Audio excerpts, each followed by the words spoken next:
Hello, how is everybody doing? Okay, let's make this happen. Where are all the people? I mean, dude, the people are already showing up. I just got to get this thing happening.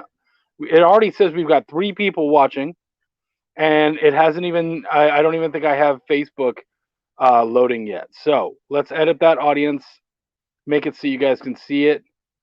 Underwear and swords. Nice, buddy. Very nice. All right. So we should have Facebook happening now. So now they should be able to talk about it. Oh, you guys, and I see you guys sharing it and everything. You people are all keepers. Thank you. Feel free to like, share, talk about it, all that kind of stuff. We're going to have a great day. I've got dude, I'm just wearing shorts and a smile. Well, and this thing. Actually, I could put this up. Thank you, Brian. I'm doing pretty good, man. I still am a little sick. Still have the COVID, but not bad. We're just, we're handling it. Ruth Lucas is here. Hey, hon, how are you? It was funny. So, one thing about COVID that I found to be true, and I'm not like super stupid sick. I'm just, I'm normal human being sick. But come and smell my underwear. If people didn't know about your Kickstarter, hon, that would be a weird thing to say. Um, so there's this thing called COVID brain. It just kind of like slows down your head a little bit, and I thought it was bullshit, but it's not. It's a real thing. No, that's true. I'm not a normal human being. You're correct. Um, uh, and it's just like it. It really does. It makes you kind of stupid. And this COVID thing has had me a little dumb. And one of the things that's happened to me, it's like smoking weed, but without the fun. And so like earlier today, I'm hanging out, or I'm scrolling through stuff, and I see I see that my good buddy Henri is on, and I'm like, oh cool, I'm gonna go and see what Henri is doing. And then his show is on, so I start watching his show, and I'm responding, and I'm getting excited because he's selling comics, and I'm about to buy some comics. And then I get a phone call from Henri, and was it COVID? Yeah, really, right? Maybe I'm just being dumb. It's all good. Uh, but yeah, man, and I get a phone call from Henri, and I'm like, how is he calling me if he's live? No, I'm watching an old broadcast. What the fuck? Like, that's just fucking dumb. Holy shit. Anyways, I thought I'd start us off with some fun. We're going to have a great fucking night tonight, guys. Such a good show. I have the best guest. I always do have the best guest, but this time I really mean it. I've got December motherfucking Lace in the house. We're going to talk about all sorts of amazing stuff. I'm always getting in trouble. Yeah. Oh, yeah. The lady. That's right, man. The lady. The first lady of wrestling, super fan, poet, cosplayer, all that amazing stuff. Absolutely amazing woman. We're gonna have her here in just a minute. And you know what? Usually I try to hype you guys up more, but man, you guys have come in hot today. Holy shit! So why don't we just do the same thing? That's right, be queen, baby. Let's just. Oh, we're here for the guest, dude. You don't have to tell her. I appreciate it. I've been humbled. Thank you, Peyton. I really do appreciate that. Oh shit. Um okay, you know what then? Let's just what's going on, Sam? Yeah, let's just make it happen. Cause you guys are obviously really fucking excited. Canadian bacon is actually really good, and it's nothing like normal bacon, and it's better than ham, which you guys seem to call Canadian bacon. I'm very good at writing. I write very well. Yeah, it's Shop Talk. Do some of your audience members like the word fuck? Cool. Then I'm going to keep saying fuck because I care. Hello! I heard the F word and I'm like, yes, I'm down with that. Oh, yeah. This is my free space then. These are my people. Oh, yes, absolutely. We are going to have fun. We're going to curse. It's going to be terrific. December, I love hanging out with you. I love hanging out with all of you guys. I'm so excited. This is the best day ever. Dude, there's so many people in here. I know. I'm so grateful. And then there's even more since the last time that I was on. Some new people to me anyway, and I'm glad for that. And the people that are on here have Kickstarters, and that is awesome. Well, you know what, and you are such. I love you are such a Kickstarter supporter. I get to see all the things that I missed out on. I get to live through your posts. I mean, So, I could be called a Kickstarter supporter or a Kickstarter whore. We don't know. I'm just glad that there's a lot of people out there promoting their dreams and getting it done. It's just so cool seeing like all of the creativity that's out there, and like me being a supporter of it. That's nothing compared to the people that are actually like going out there and creating it. Chris Matt is in the house. Yeah, I love Chris Matt. He's awesome. He speaks my language. New Jersey is Chicago's cousin, so fuck you fucking fuck.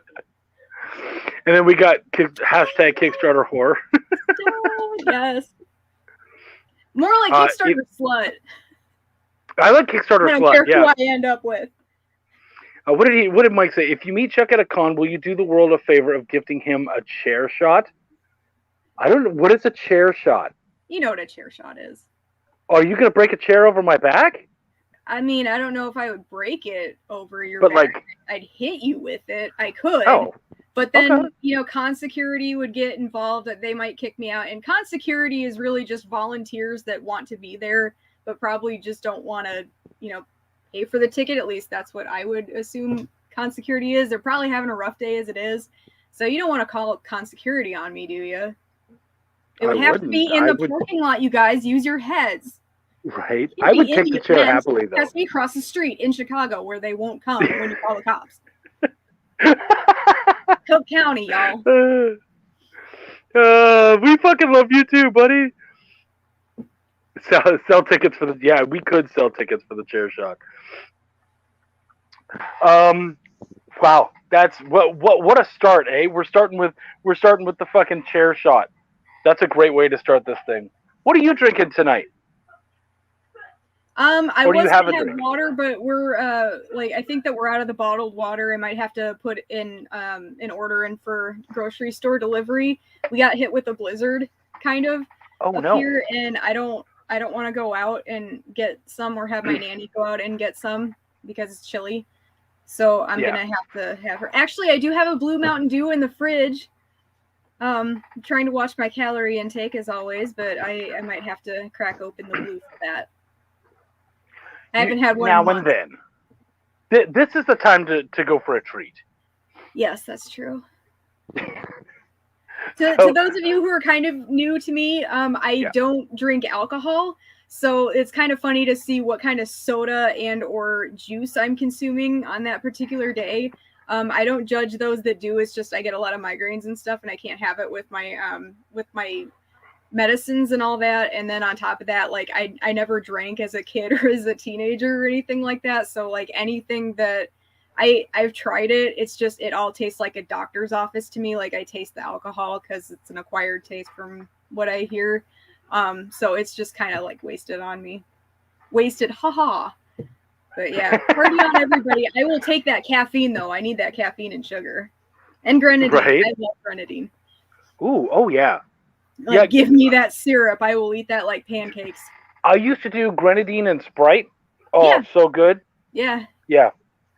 Okay, so we already have a question from Josh. Josh, I'm going to hold you off for a minute because whenever we Josh get is started... like, when is the date you want to come on my show? I haven't gotten back to him. I know I haven't. I'm sorry, Josh. And here I am dangling you in front of him. Yeah, I'm so sorry about that. That's on me. Like I stopped looking at my phone for like pre-COVID. Like there were people trying to get in touch with me, and I just got so overwhelmed with texting that it's still a habit that carries on into this year that I'm just like I can't look at my phone now because all the messages and stuff, the ringtones and things that are going off, like I just will put it in another room and I'll walk away. And so I tell people to this day, I'm like, I will not have my phone on me. I turn the phone like sounds off all the time. Please don't think that I'm ignoring you. It will take me like days to get back to people. It's an acquired new habit for me. I'm trying to get over it. Like it's really bad. But like I'm trying very hard to get past that. But like the constant updates and everything from socials, they go off all the time, like with the sounds, and then it mixes in with my text and my phone ringer and all that, and it like does not stop. So I get jumpy every time I hear it. It's like phone. I can't. So yeah. I actually think that's really healthy. So yeah, and even not Stone really, said the same 'cause thing. I totally people get it. will- My phone's been on silent. Yeah, you rock, Stone. Stone's awesome. I love Stone. But yeah, like Stone rocks. Get it? But yeah, like I have to turn that off just for my own sanity. So it's nothing that you guys did. And most people are really cool about it. They're like, you get back to me when you get back to me. It's totally awesome. Yeah. But at the same time, I know that you guys are important, and I promise you, I'm not ignoring you. I'm doing my best. But at the same time, like I get so bombarded with stuff, it's like not even funny. And a lot of stuff is stuff that I don't need to like be notified on. Like I'm not playing Farmland, so I don't need to get notified by that. Yeah. Good old Farmville. Yeah. So let's Farmville, get that's what into it was. Farmville. the Farmville. Dude, Wendy loved Farmville. She was mad into that. Wendy. Loved it. Okay, so let's go way back, because I told you guys, you are a former wrestler, you are a poet, you're a published poet, correct? Yeah, published poet and author of various mediums, so like short stories, fiction. Oh, so I apologize then. Writer. Let's just say writer then. Okay, I most of the stuff I do is poetry. It's okay. I love your poetry. I Cosplay. love that you read it. Thank you. Yeah, of course, dude. And when we were on shows together, I'd be like, "Could you?" And actually, I might get you to try to read one tonight. I might. If you've got any out or prepared, I might try to get that. I do. I actually have one published in a new book, and I haven't posted about it because I'm posting about everybody else, so like I haven't gotten to talk about mine yet. Then it's been out for, like, today a month, we're talking about that. Then today we're talking about that. So we got all that. You're also an avid cosplayer. You've done work for Wendy Steen Shaner, for a bunch of other people. You did stuff for us, and hopefully we're going to have you do something for Belial 3, which is in the works right now. I just got page 1 all penciled up today. Page 2 roughs. Like, it's happening, people. All excited about that. And so you're just, dude, you're doing so much. So you as a fan, let's go all the way back. What is the origin story of you as a fangirl? And then what was the origin story of you as a creator? I like to think that I kind of always create. That would be a good assessment, I think, for everybody here. That they always. It's kind of like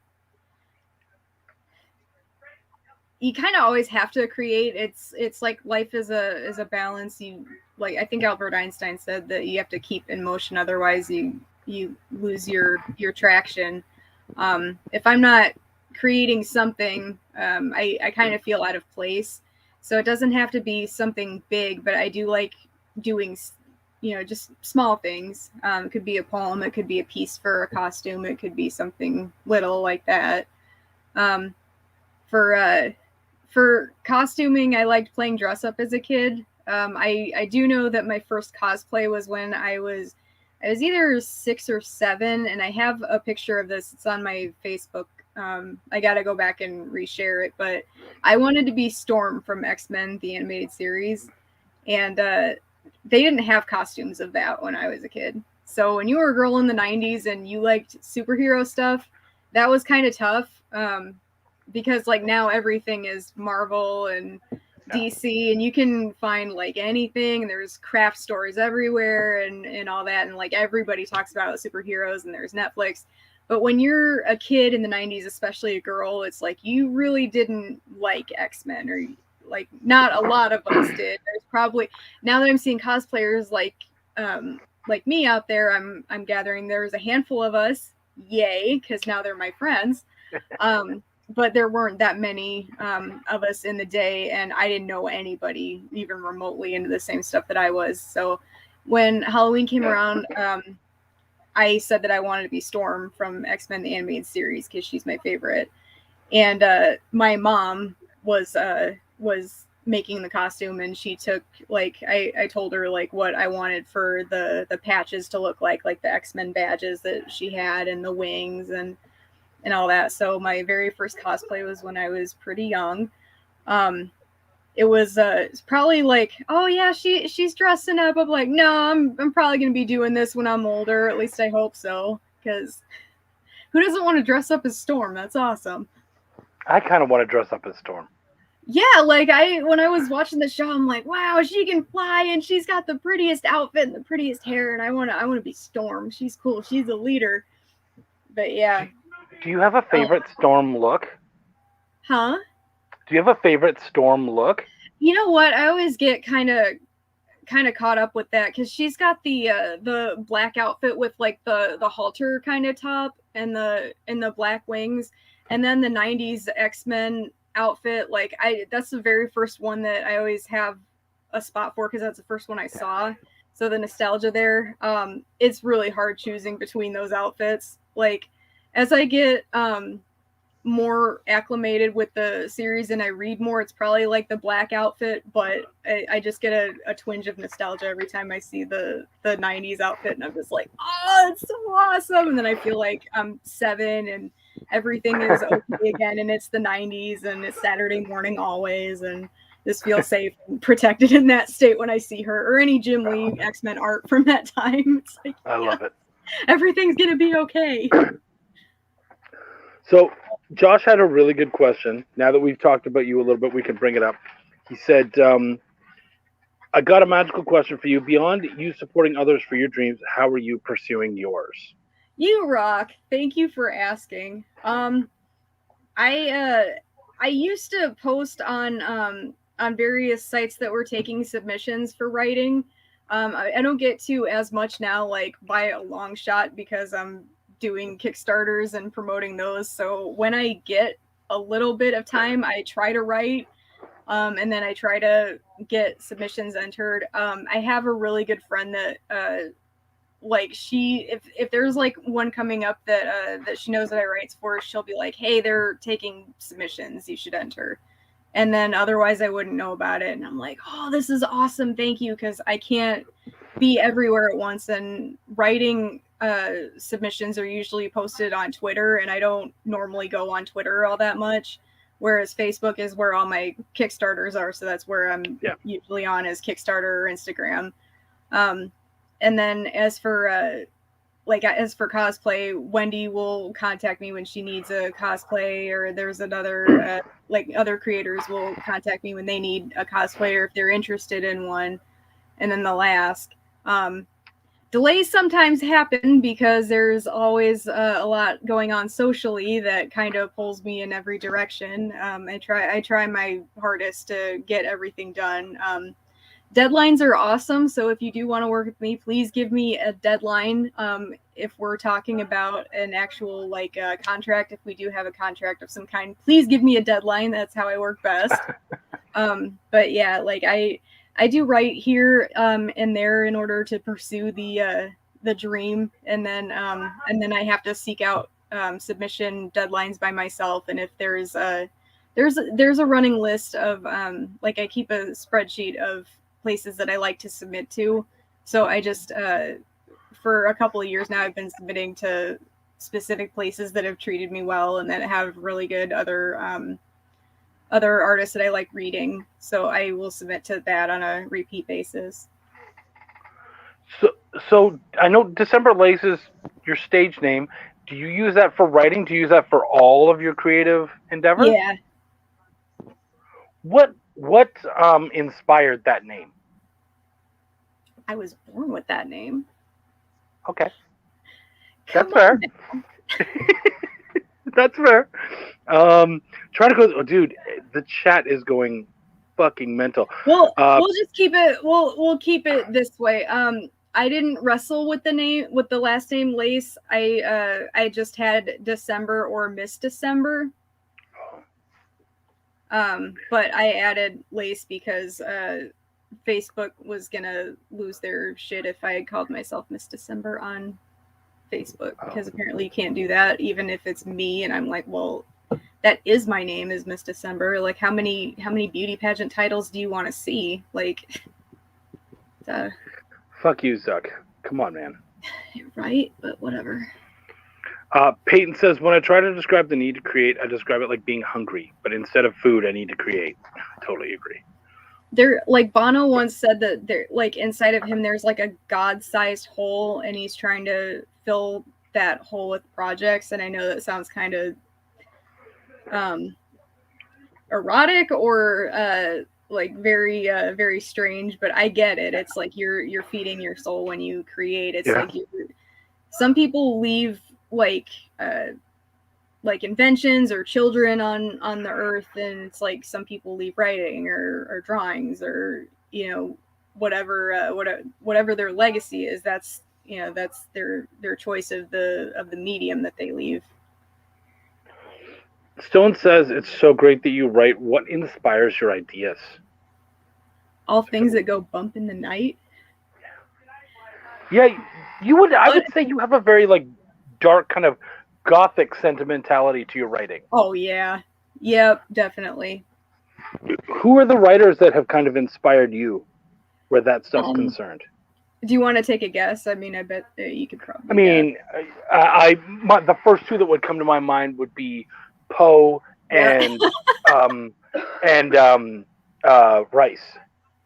Would be the first two. Actually, now on the Anne Rice, I have recently gotten more into her. But shockingly, no. But Poe, yeah, dead on Poe. Yeah. Were you a Mary Shelley fan? My emo stan from South Park is like right over there. I love that. But my name is Night Pain. Night Pain? Like the South Park episode when Edgar Allan Poe, they conjured him and he told everybody his name was Night Pain and they had to call him that. Otherwise, he wasn't going to do anything for them. I love that episode so much. That part's so brilliant. Huh? I have to rewatch that one. I haven't seen that one in forever. Oh, that one is so good. They like had to team up with the Vamp Kids. The goth kids and the Vamp Kids had to team up to take down the emo kids because the emo kids were starting to take over and they manipulated Henrietta. They took her away and turned her from a goth kid into an emo kid. And it was this whole like plant people thing, and it was great. Oh, so yeah, they conjured Edgar Allan Poe. And he was like a total like he's just sitting there smoking the whole time, and he was just like, you're not the boss of me. But yeah, he was great. But yeah, I get ideas from Poe, R.L. Stine, Goosebumps kid, totally. Yeah. So you're very much a '90s kid. Oh, totally. Yeah. I to me it's still the 90s. Like the other day I was watching Where in the World is Carmen Sandiego? Like I'll go on YouTube and I'll watch Where in the World is Carmen Sandiego, like Legend of the Hidden Temple. It's a very secure feeling spot for me because I mean back then 90s were cool and I don't care what anybody tells anybody. It's like no, the 90s were awesome as shit. It's like especially if you were a kid, because that's when Nickelodeon cared and they didn't shovel like frap down your throat. And they were like, no, let's listen to kids and let's have game shows. It'll have a lasting impression on them and actually make them go to Redbubble like 20 years later and get T-shirts from Legends of the Hidden Temple and make them think that they're still on the game show. And I'm like, yeah, I got my Red Jaguars T-shirt, represent, you know. Did you watch the Carmen Sandiego trivia TV show? The one for kids, yeah. Yeah. Yeah, and I don't care, but I just watch it. Like it still makes me feel good because they have like the criminals and stuff, and I like their backstory. But I still bomb on that, like on the questions sometimes. Also, they have a disclaimer, and I didn't know this. They do have a disclaimer on there because the geography in the 90s would change, like in between episodes, because of all the territory shifts. So like when Yugoslavia and all that was going on, they would have to put a disclaimer at the end of the show, like this taping happened before certain events would happen and all that. So now I don't feel as bad, but sometimes like, yeah, I didn't know that anyway, so I'm not going to pretend. Yeah, but then you watch it and you get one wrong and you're like, Yeah, but Canada's always been there. You can't miss that one. Yeah. Like, there's no reason to get that wrong. Yeah, if it's a question concerning North America, then I'm just like, oh, the worst teachers ever at public school. I can't. I am so embarrassed. Yeah, no, Yeah. dude, the States, yeah, they get me. Trish asked, no offense, I love you, Trish. By the way, everybody who was out there, we talked about supporting Kickstarters. If you've got a Kickstarter right now, please drop it in the links and share your shit out. We would love it if you did that. Yeah, that Go makes ahead. it easier for me to find so I can share it on my wall too. This is a safe zone, so please share that shit out. We would love it. But Trish, very smart woman, but she asked a dumb question. And I'll show you why it's a dumb question, because she says, Chuck, as our editor, can we use December as fetch on issue 2? How would I say no? Like, in what world am I saying no? If you guys want to do that, please do. Hit her up. I think it's an excellent idea. Chuck is perfection. He tries. I'm telling you that. Chuck, I would not take from you ever. I'm flattered. If they want to, do it up. And, yeah, if you guys want to, but I'm not taking from Chuck though, like at all. We're good. Honestly, I'm very happy with it. I think you do amazing. Yeah, this is like all a tag team stuff. Like this is all about like getting other people in the spotlight here and getting other people work and all that. So, yeah. What else do we have going on here?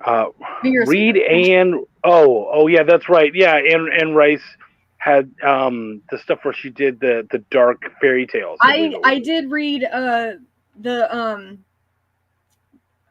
it's the Sleeping Beauty trilogy. So yes, Roquelaires, the Claiming of Sleeping Beauty, which is not for the faint of heart. I will say that those of you who are expecting 50 Shades of Grey are not going to get 50 Shades of Grey. That is erotic on many levels, but to those of you expecting full-on porn, you're not really going to get that either. It's a lot of spankings. It's like, I would say like 80% of the book is spankings. So, yeah, there is a cool story there, but you're going to have to deal with a lot of that in order to get to it. So, I mean, it was cool, but me personally, I can tell you a really good erotic Sleeping Beauty tale if you want one that's I think is better than that one, but I don't want to like commit blasphemy to Anne Rice. May she rest eternally in peace. But what is it? Because I'm interested. Huh? I'm interested. What is it? I actually have it on my shelf, but it's called Ravish by Kathy Yardley. Oh, okay. Kathy Yardley did different fairy tales that are all erotic tellings. This one's cool. It's got a really cool concept. It's you can probably pull it up on Amazon and go word for word what the synopsis is. But if you really want an erotic tale that is a fairy tale retelling and it's like fast paced and there's a lot of adult stuff in there, but also a good plot, that's the way to go. Her one on Snow White is also really good. That one's called Crave. That one was really interesting because that one takes place in it's a compound like for a cult.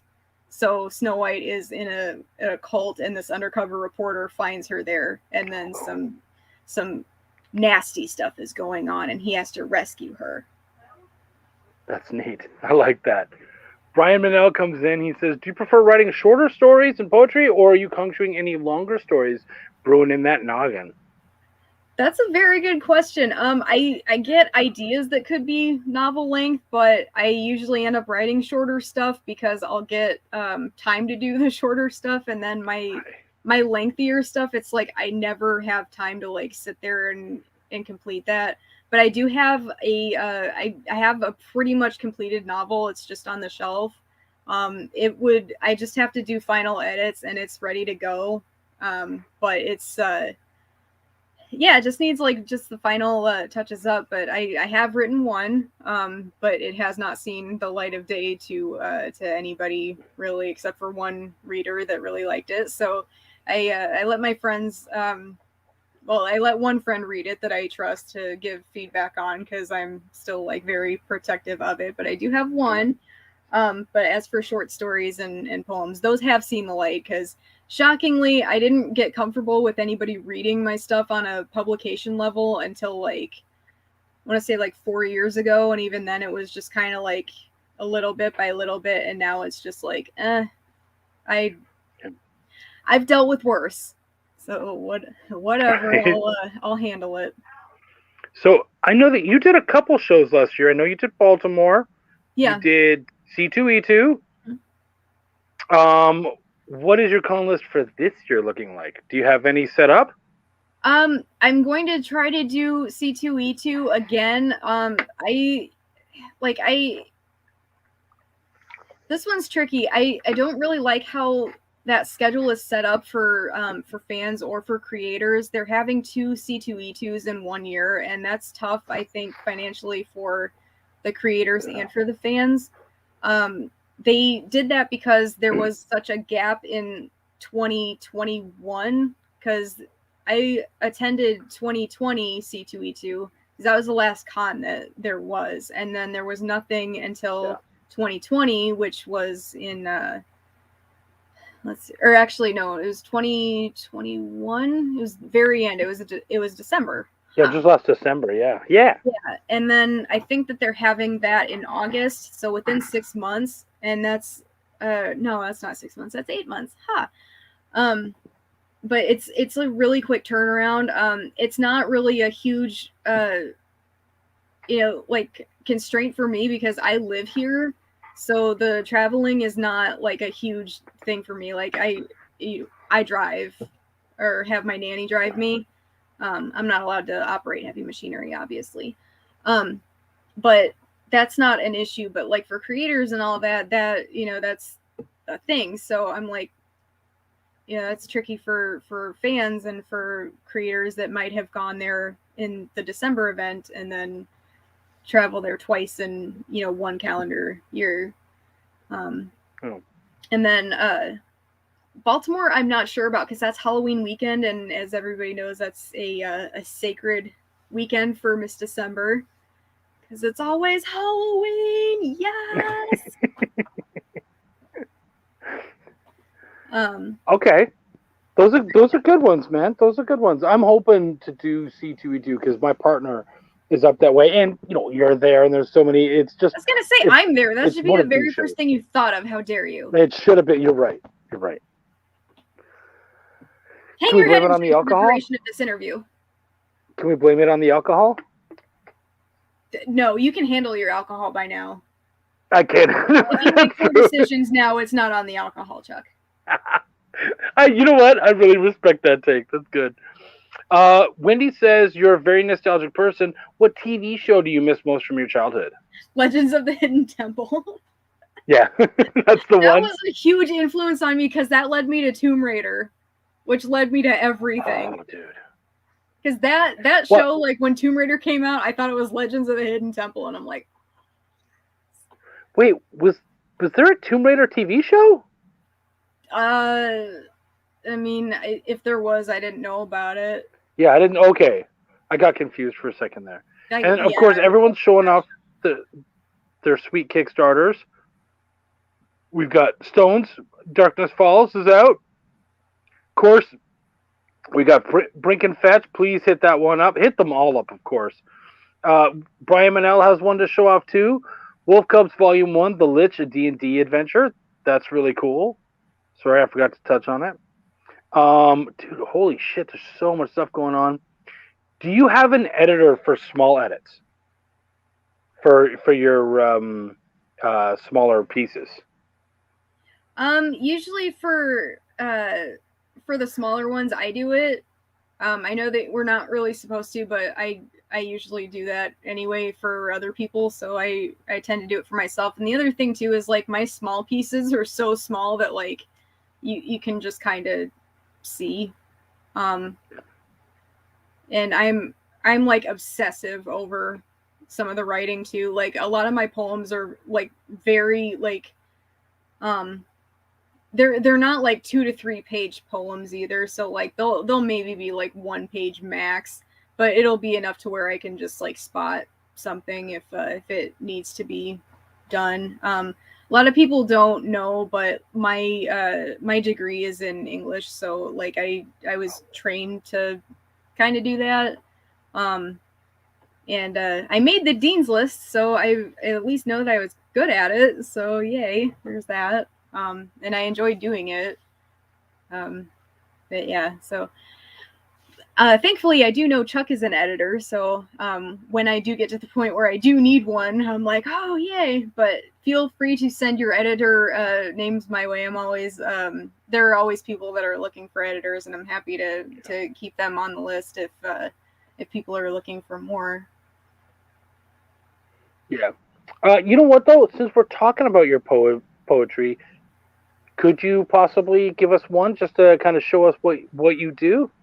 You rock, Chuck. Yes, I can. Thank you. I love that you do that. Chuck is like the only one that asked about my poem. Like what back when we were doing panels and stuff, he was like the only person that would ask, like, "Hey, you write? Can we hear some?" And that made my heart go bump bump like so big. It was so cool. First off, I don't do poetry, so I love when someone else can do that. Like I just have a hard time kind of getting my head into it. Really, it just ends up being a bunch of lines. But the other nice thing is poetry is so beautiful to just be able to hear it said out loud, and I love hearing the cadence of the person's voice, because when you read a poem, you're just reading a poem. But when a poet reads their own work, you get to hear exactly how they wanted it said, because you can kind of hear the beat of it and the feeling, the rhythm of it. And I love that. And so that's why, as soon as I heard you were a poet, I was like, oh yes, okay, cool. I got to hear some stuff. See, like I always get kind of weirded out when I know that people are going to read mine, or that there's there's some way down the road that I could be asked to be read mine, because I'm like, I don't want to take over the voice in their head when they read it, because like everybody is gonna, this one's gonna be okay, because this one isn't like a huge deep profound one that's gonna alter your mind or anything like that. But I always get that kind of like weird thing, because poetry is very personal to some people, like song lyrics, and it's like, if you get, let's say, a song lyric book ahead of time from an artist you really like, and you read that in your head before they even sing it to you, and you get an interpretation of it before you know what it sounds like, you can hear it in your head, and you're like, oh, that's so cool and melodic, and it goes like this. And then you pick up the CD, and it's like a fast-paced thing, and there's like, they're just like totally fucking with you with it, like it's a like almost like it comes out with no meaning, and you're like, no, that like was so profound when I read it, and now it's like they're gonna play it in a strip club, and I don't like it, and it's like they need to do a piano version, otherwise I'm gonna go insane. It's like, it's kind of like that. I don't or maybe I'm thinking too much about that, I don't know. But for me, it's like I mean, I just like I write that, and I'm like, okay, somebody else is gonna have this in their brain, and that's magical, and like that's really cool. Like I hope that this does mean like the message that I have, but I know at the same time that this will mean different things to different people. But as long as it conjures like a really good memory for them, like I'm not going to take that away from them. Like I would hate to just tell them, no, this is what I meant, and this is like concrete, black and white, sterile, this is just what this meant. It's like, no, I want you to be able to like tell me what you took from this, and like I'm not going to tell you what to think. Like you can think for yourself and just have that forever for you. Like if my work like meant something that much to you, that would be incredible. Sorry, I had to clear my throat. So I could say so much to that right now. Right. I'm not going. So do you have a piece? I could. What's up?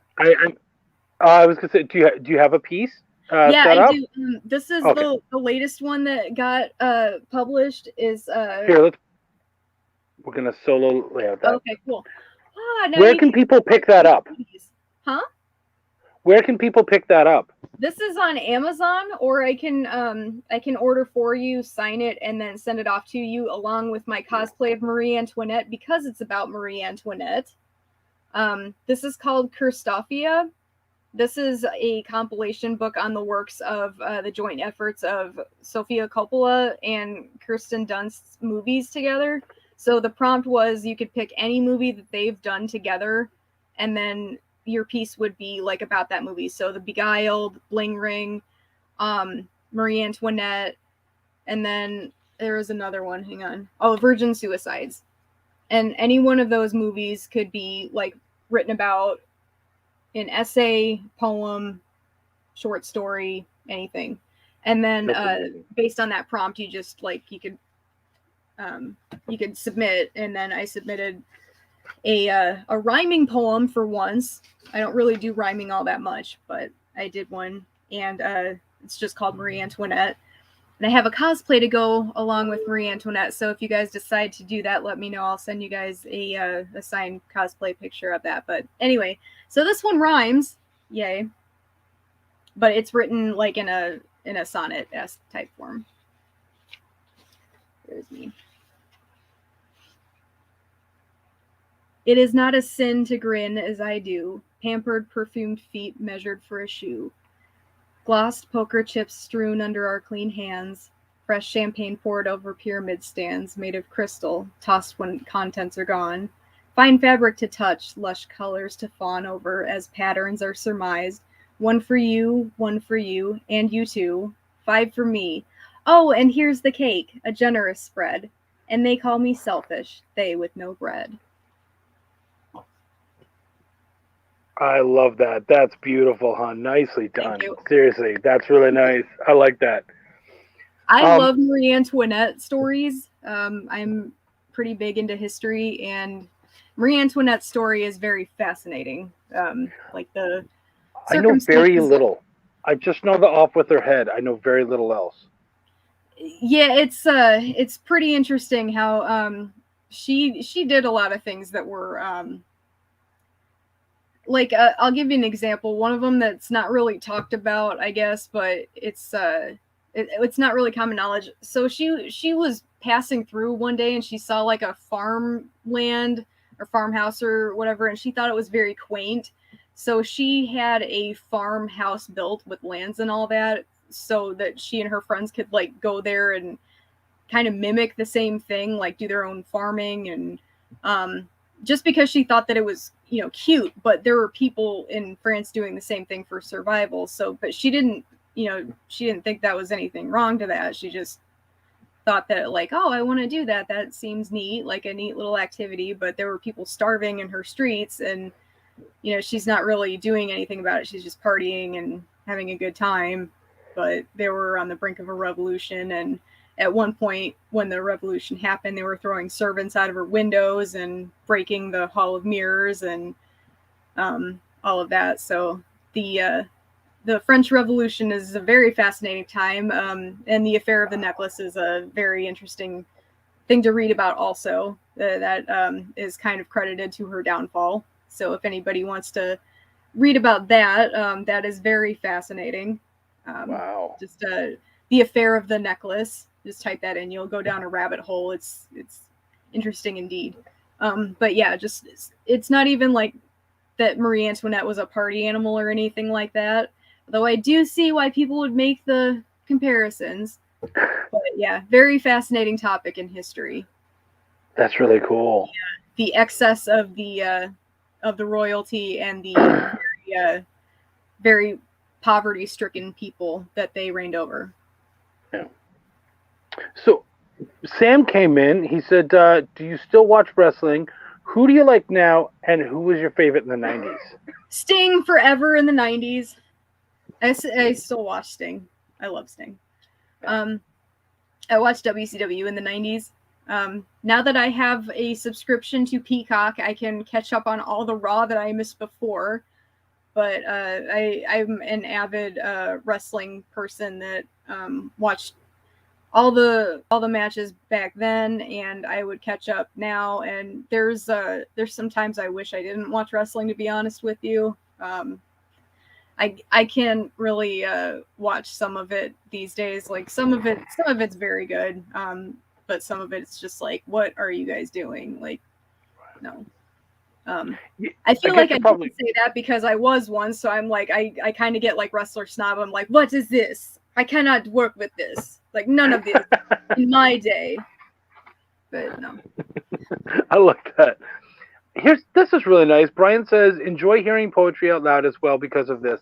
I feel like with poetry, when any person reads one, it's easy for them to put themselves into the words, and you feel the words emanate from out of their heart.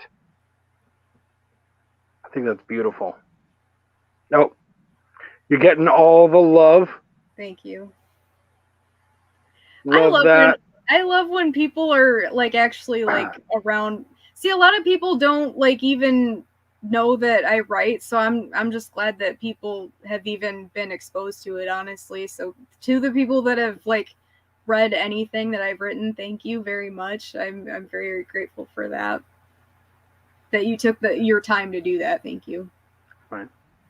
Wendy says, if you like historical stuff and fantasy, I suggest you pick up Lady of the Light by Donna Gillespie. It's historical fantasy written by a teacher from California. Yes. So that one's really interesting. I read that too, and so I'll tell you something about my wife that you guys probably wouldn't know. Wendy, and this is not making fun of her, though it might sound like it. In the entire time that we've been together, she's read one book, and the reason for that is whenever she reads, it basically knocks her out. So she can't finish a book because and it's not even that she's bored by it. It's just there's something about reading the page and having it in front of her, it just puts her to sleep. But for some reason, that book was the one that she got all the way through. And so it's about a woman from was it Germanic tribes, Wendy? And it's during the Roman ages. And it's her fight against the Romans and whatnot. It's a beautiful story, and it's so interesting to hear the history of those tribes and that moment. This woman worked so hard. Like you embody this world, but then you also really learn so much about the history. It's brilliant. So yeah, if you get the chance, check it out. Yeah, for sure. I love when people give suggestions, like the really good books that they love. Yeah, I'm definitely in for that. Thank you, Miss Wendy. Mike wants to know who's winning the Royal Rumble this weekend. My honest answer is who cares?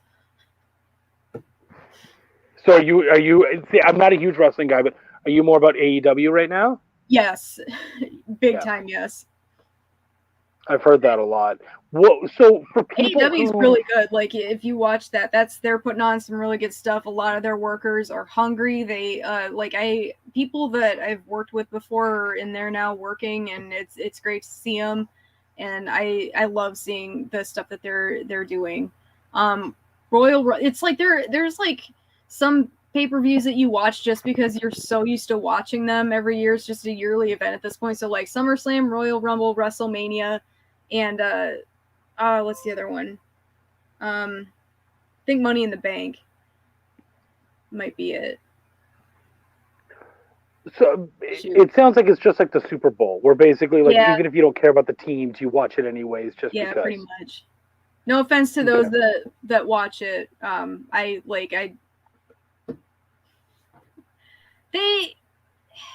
WWE does this revisionist history bullshit, and it pisses me off.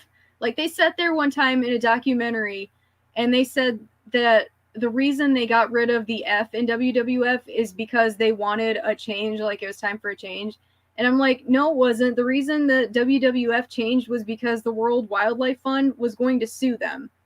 And they were like, oh, okay, don't sue us, and we'll change it. It's like, I was there. Like, I was present for that whole news coverage thing. That was, like, all the coverage for a week.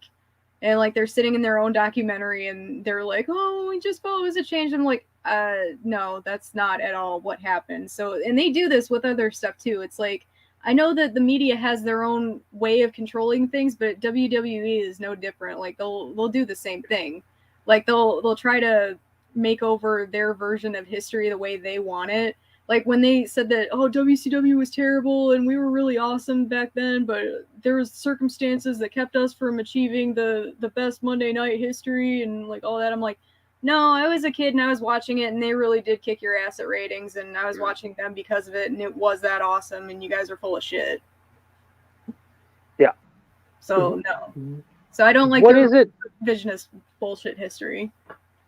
What is it that you think that allows? Because there's been, WCW. I think it's Ring of Honor. Like, there's been so many different groups. What is it about the WWE that has allowed it to be a mainstay and continue even during these dark periods where someone, an upstart comes up and does it better?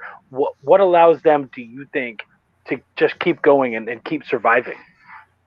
I mean, they have the biggest fan base, so their branding has been very good, and their fan base is continual. So I mean, that's not going to change for the foreseeable future unless they keep doing what they're doing, which is putting out bad product.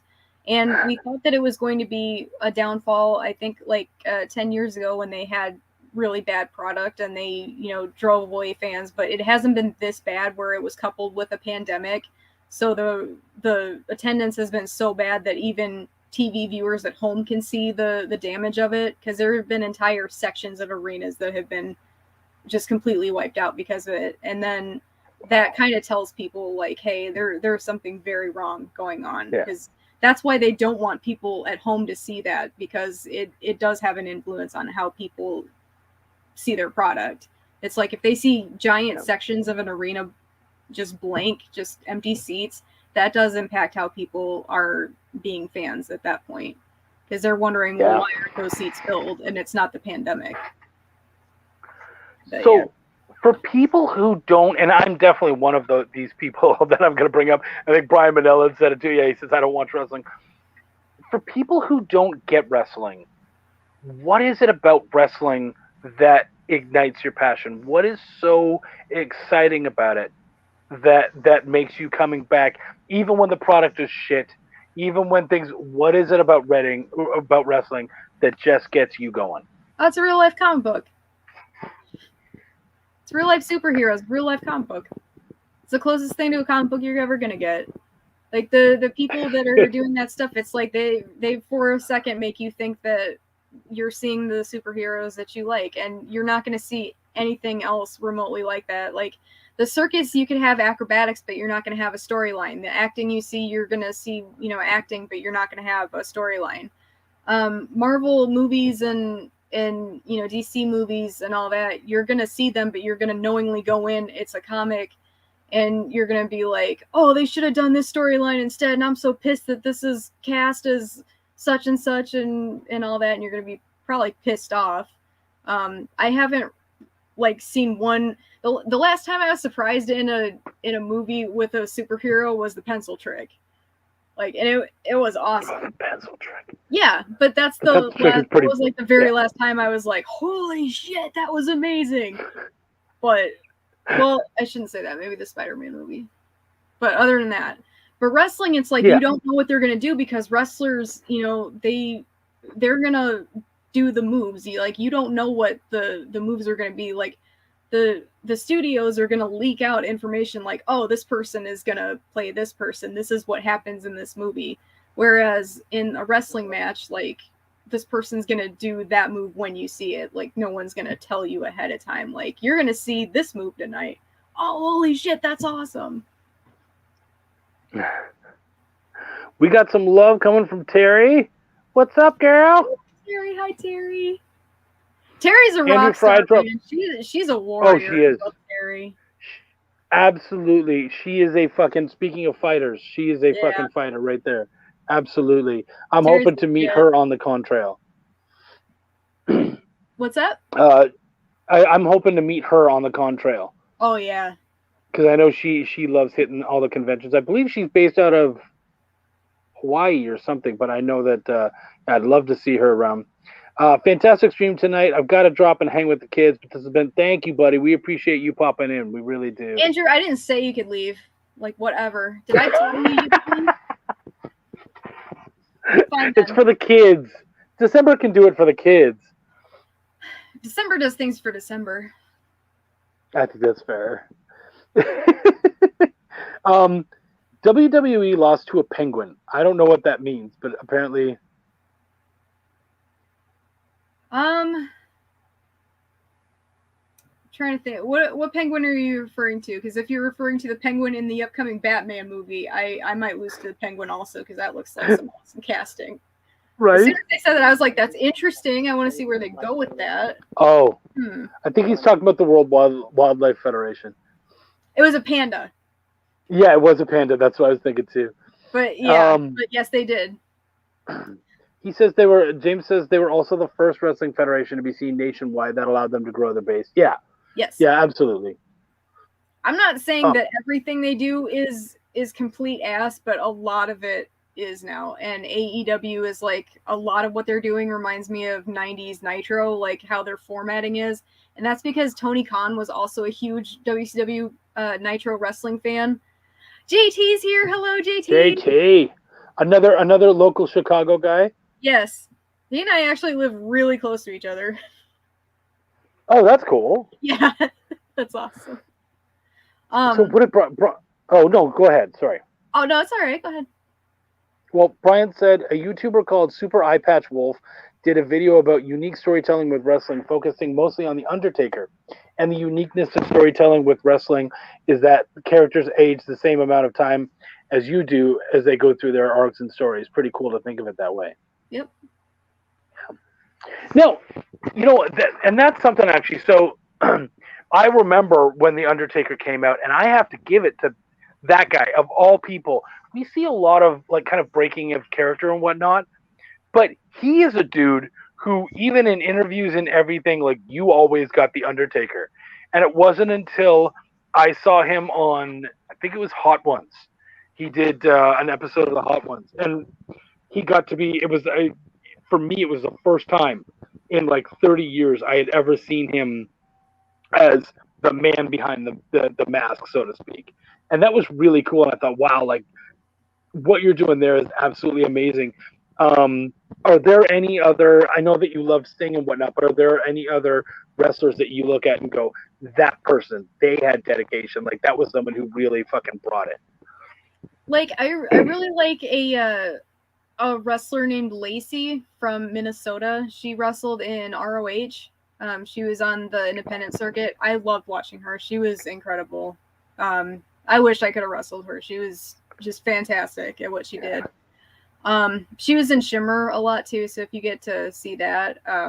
Daphne was another person that I loved. She was amazing. Anybody that knew her just automatically loved her. She was in WCW for a long time. She started out as a manager and eventually became a wrestler. She eventually became an incredible wrestler. She was on TNA. But she was just an awesome person. She brought it like just all the time. She gave her all the wrestling. Love her. If you're able to watch her WCW stuff, I would love it if you did that. I know that would make her really happy wherever she is if you remembered her wrestling. I know that she loved being known for her wrestling. So if you do one thing, just please watch Daphne for her wrestling. That would be amazing if you could do that, please. She was the real life Harley Quinn. That was a big reason why I got into wrestling. Like when I saw her on the screen, like her pigtails and her laugh, the voice that she did, she was like Harley Quinn, just no doubt. Wow. And then even when she got to Shimmer, like her ring gear, she had, it was like the diamonds and stuff, like on her shoulders and on the hip. It was green and black instead of red and black, but it was definitely Harley Quinn gear. So yeah. She was, even her personality and stuff, but like definitely like the Batman TAS Harley Quinn. She's definitely like that. And that's so everybody cool. liked her and she liked everybody.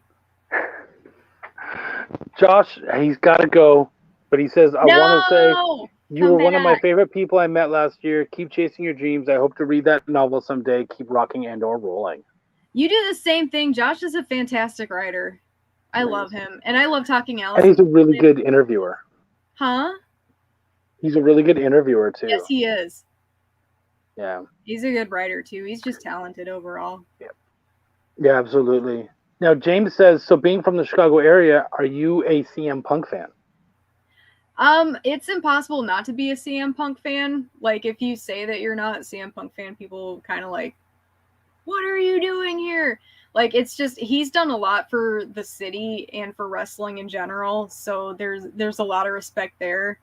I know a lot of people who have worked with him on the independent scene back before he was the CM Punk he was now, so it's kind of different hearing their take on him. And it is very different from the person that you see in the ring today. So that's interesting.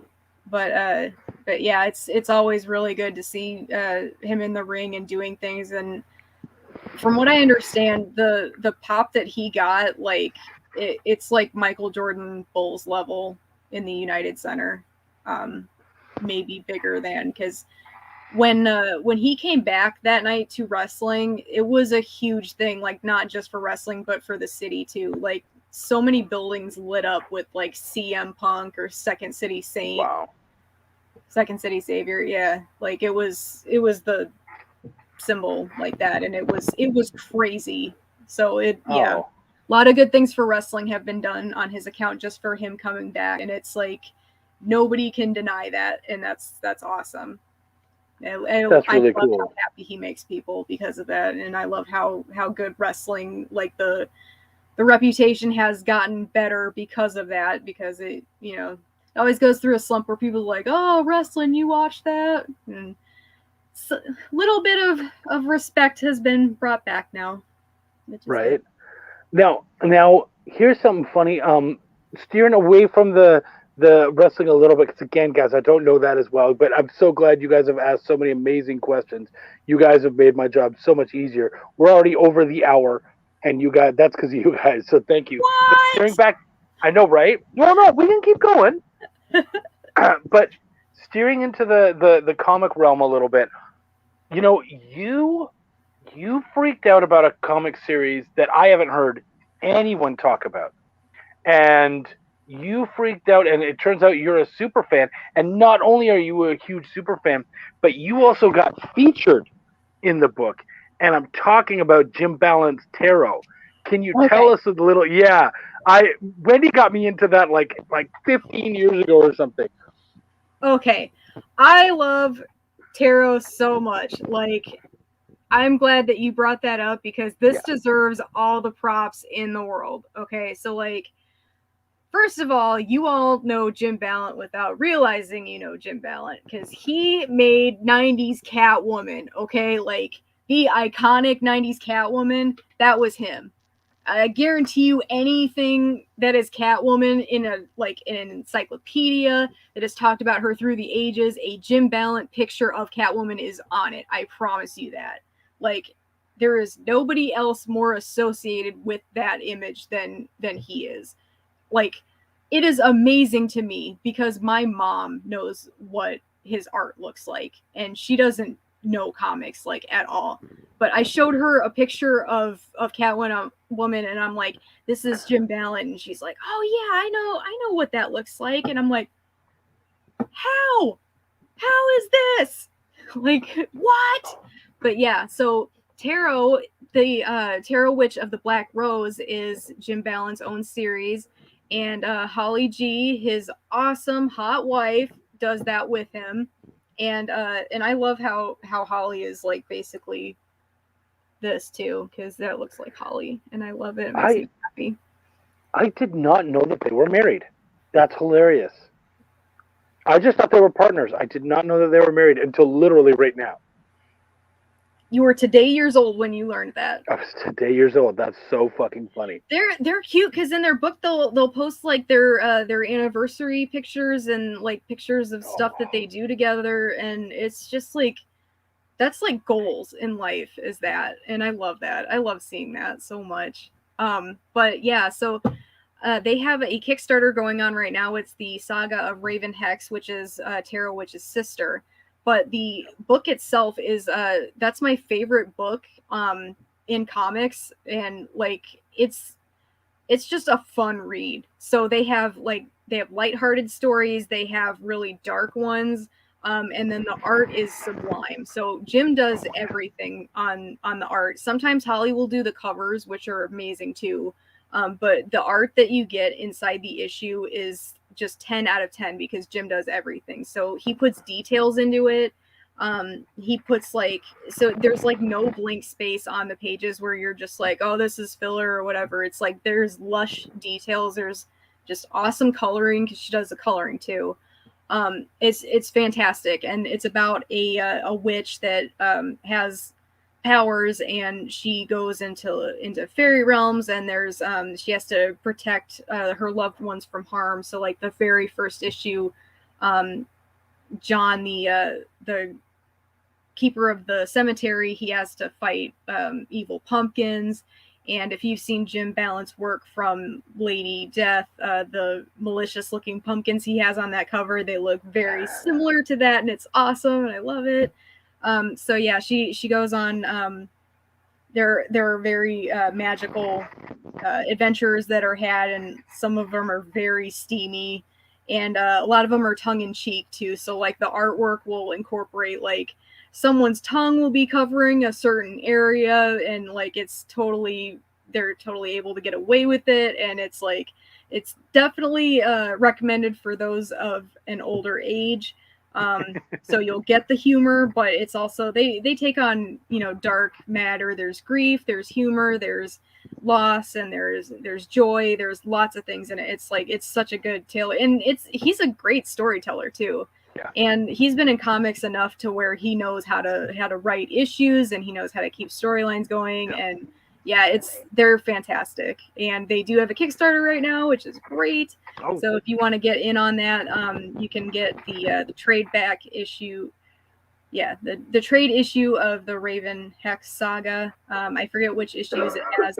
And then also Jim Balance Studios has a whole bunch of his back issues, which is also cool because not everybody has a complete listing of their back issues in awesome condition, which they'll ship out to you and not, charge you an arm and a leg. Some people are just like, oh, well, this is issue 56 and we're going to double it, whatever. It's no, it's the same cover price, and he's going to, he'll send it to you with shipping, and they're fucking awesome. And it's nicest people in the world ever. Please give them traffic. I love them. And he's a true legend in comics, and he never believes me when I tell him that. He's so humble, and it's unreal.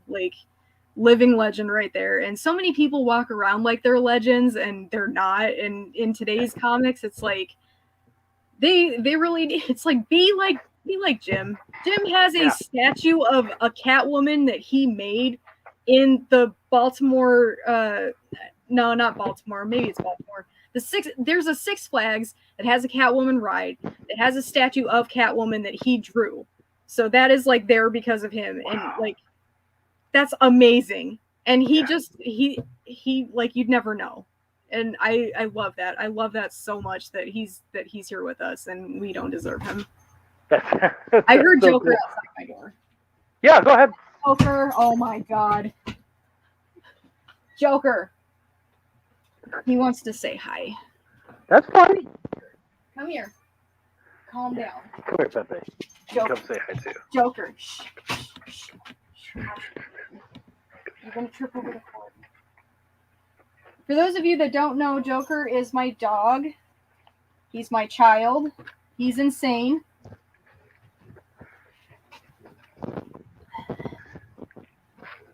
Hey, look at this, buddy. Look at that. Oh, who's that? This is Pepe. Okay, and that's Finn. All right, guys.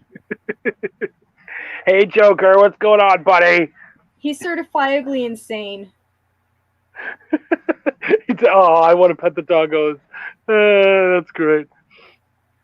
I love when the dog. See, and now my dog is laying wait in front. I love you, buddy. I got stuff I got to do, but I can scratch you while we do this. So what's cool about, while we're still on Jim, before we move on to Sam's question, he has Broadsword Comics, which is what he brings Tarot out through, and all of his other great titles.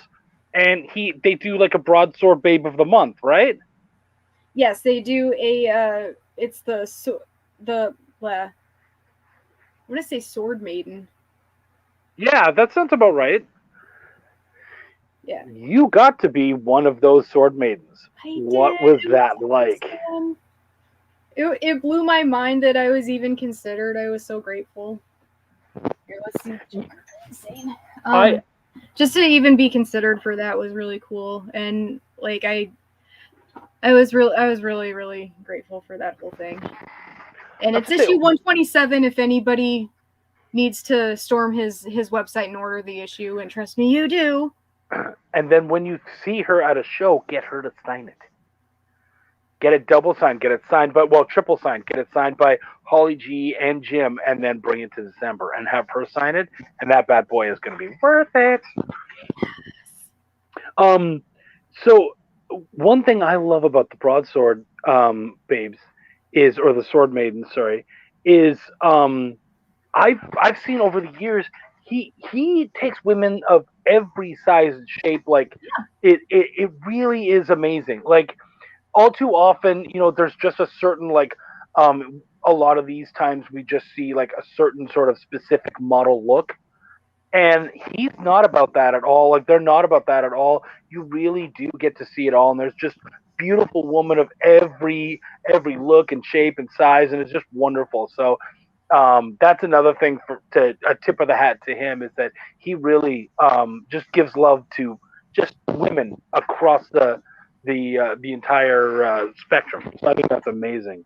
So he was doing that. If you go back, like you were saying, through the issues, it's like that was way before there was any type of movement or any type of like social, like unspoken thing to try to do your better part to do. It's like he was just doing that from the beginning. And you see lots of you see that in his comics too. So it's like it's every just it's people of every shape and size and background and everything. Like he incorporates there's a lot of diversity in his books. Yeah. And there's a lot of beauty in his books too. So it's like when there's a lot of diverse things, you're going to see lots of green people, you're going to see lots of pink people, you're going to see blue people, you're going to see mermaid people, and you're going to see elves, and you're going to see fairies, and you're going to see lots of different kind of folks in there to begin with. You're going to see bad people and you're going to see good people, and it just like it they're good characters. They're really well done characters written, and it's like it's not done to make a statement of any kind. It's just very organic and just a good story. And Absolutely. You see the Krampus. Dude, the Krampus. We never see enough of him. I know. Do you have? And he delivers spankings to the girls. Oh, that's pretty great. I like that. That's pretty great.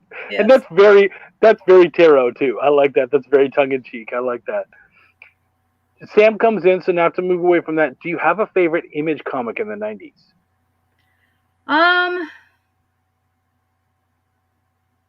In the 90s, I'll be honest, I was all about Top Cow.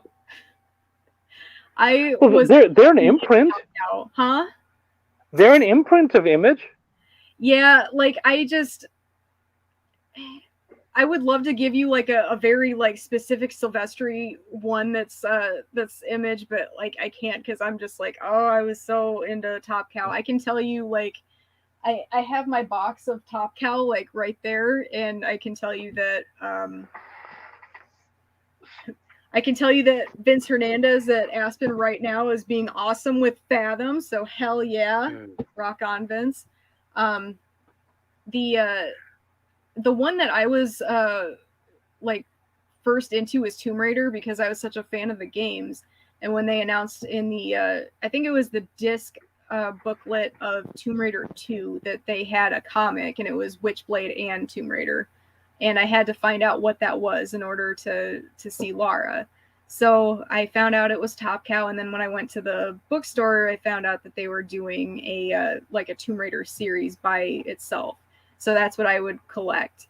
And I just started collecting Tomb Raider, and those sweet, sweet Andy Parks, let me tell you. Oh, those are so awesome. And the Mike Turners, and I got into Fathom because when I was there, I would pick up, I think they were on Fathom issue 9 when I started collecting. Wow. yeah, so I got into that, and then Witchblade I believe was on issue 40 around that time, so that was about the period that I got into those, and then I would back collect, but yeah, it started with Tomb Raider, and then I got into Fathom, and then Witchblade from there, and then I was just like really heavy into Top Cow at the time, Aphrodite 9, and then I had to like wait until like adult time when I got into Magdalena, because I would see it, but they wouldn't have them, so like I didn't get to see her until now. Now that I have the power of the internet and I can be like, oh, let me see what issue I want, and I'm like, oh, look at all these farmland things come to me. Moo, Top Cow. Well, Moo and indeed. I love that you're so into that, because that was exactly what my wife said too. Wendy's a huge Witchblade fan. I remember you telling me that. Like, I don't know if she got excited over the Yancey Butler TV series or the TV movie that came out, but okay. When they announced that, I was excited because I actually knew what they were talking about. I was like, oh, holy shit, they're gonna do that, because not a lot of people would even know that Witchblade is a thing, because it was an independent comic and it wasn't a big thing at the time. But a lot of people. So she was excited to watch it, and then when she did, she became less excited because it wasn't what she was hoping for.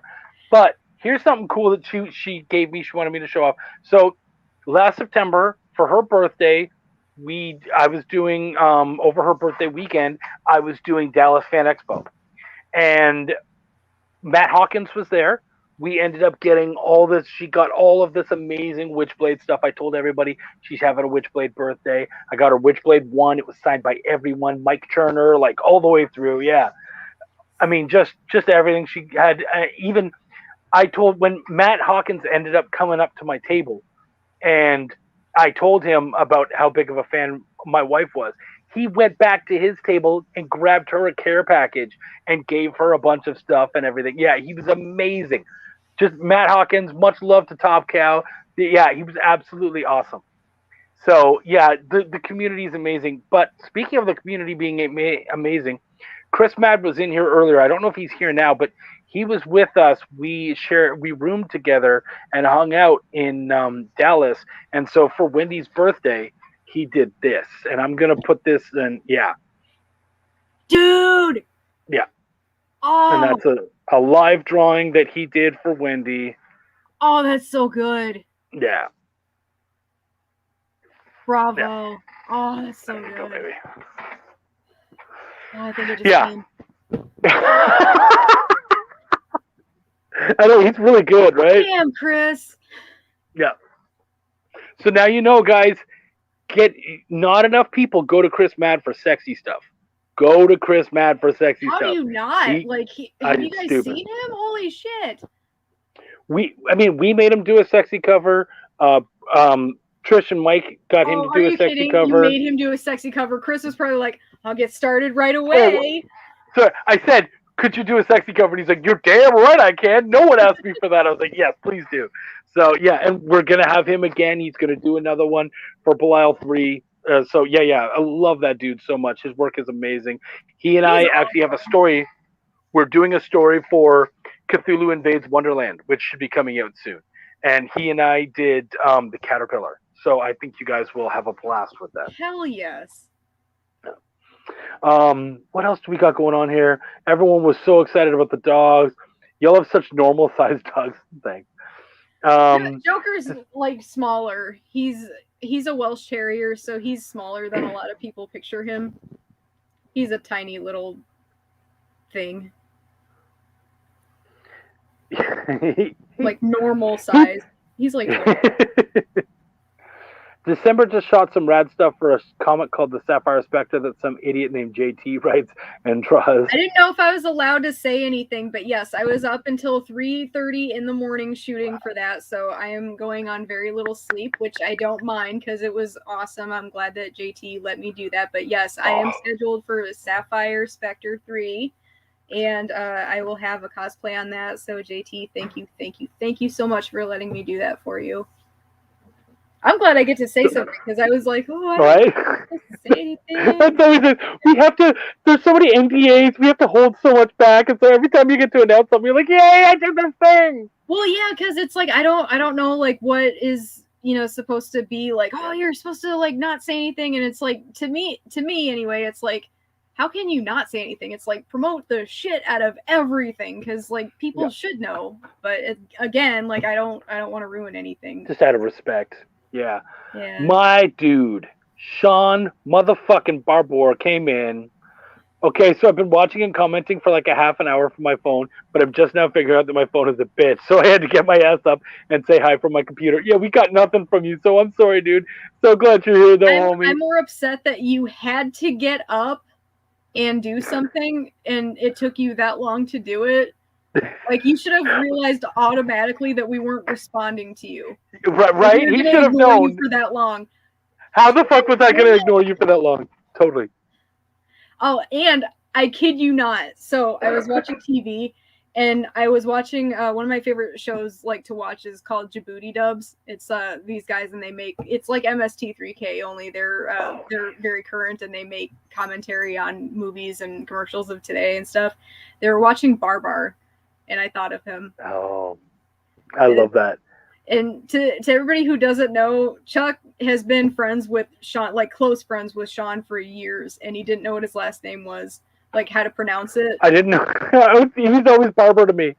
And he's like, so dude, it's Barber. I'm like, he was like, no, it's Barbar. And we're like the elephant from the kids show. And like, we gave him so much shit on a continual basis for that. So when we, like, I saw the elephant on they were like making fun of this show because it showed up, and they were like saying it was a bitch show because it was like about manners and this family that has a lot of money and like everything's very dainty and stuff. And yeah, they said Barber. So I was like, haha, Chuck.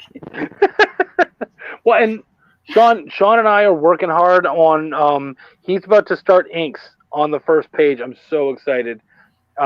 Dude, this one is going to be so great. I'm just so excited to get over that halfway point. It's going to be 4 issues, and we got issue 3 coming. I'm hoping to have that 2 people halfway through the year. That's the hope at this point. We'll have to see how it goes. But yeah, man, I think you guys are going to have a blast. Sean's learned so much and been working so hard, so the inks are gonna only be better. So yeah, Sean's cool too because like just the stuff that you post on your page, Sean. I won't say anything more than that, but you know, huh?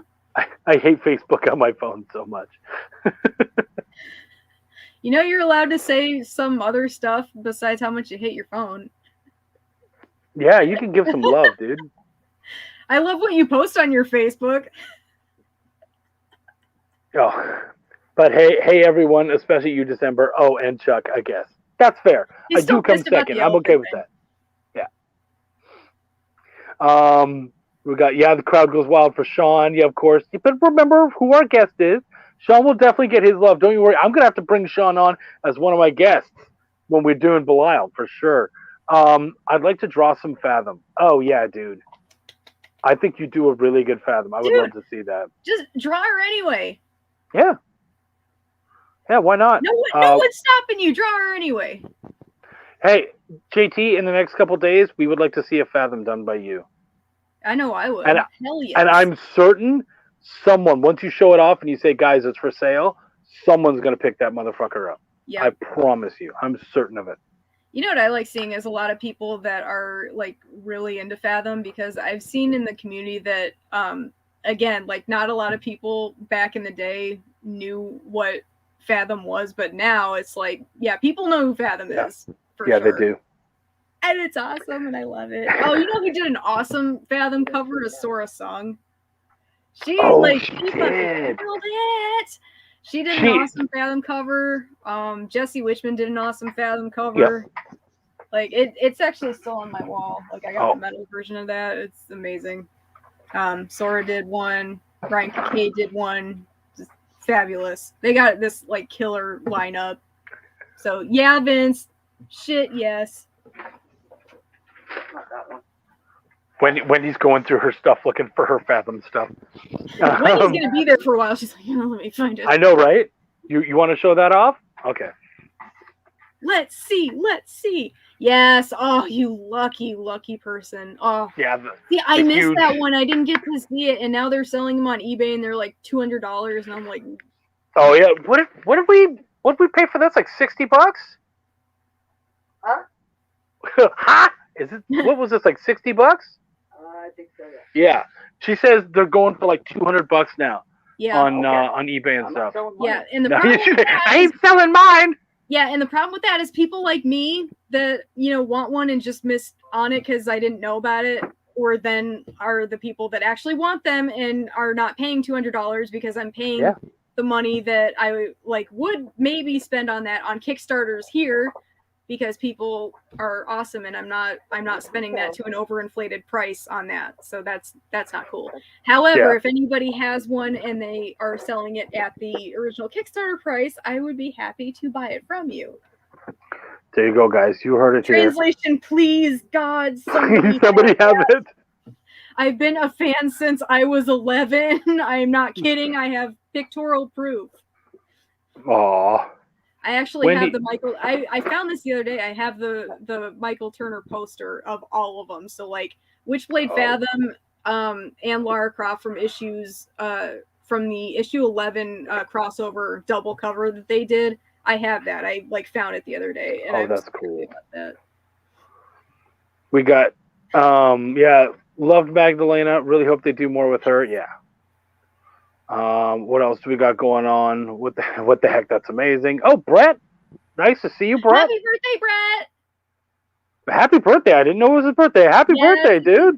Happy birthday. I'm glad that he popped in because I did want to say that, and I'm glad that he popped in, so he's live for that. So yay. Good. Now I don't have to give you a late shout out so that you can right. Happy birthday to you. Are you gonna blow out some candles? Yeah. Blow out all of them.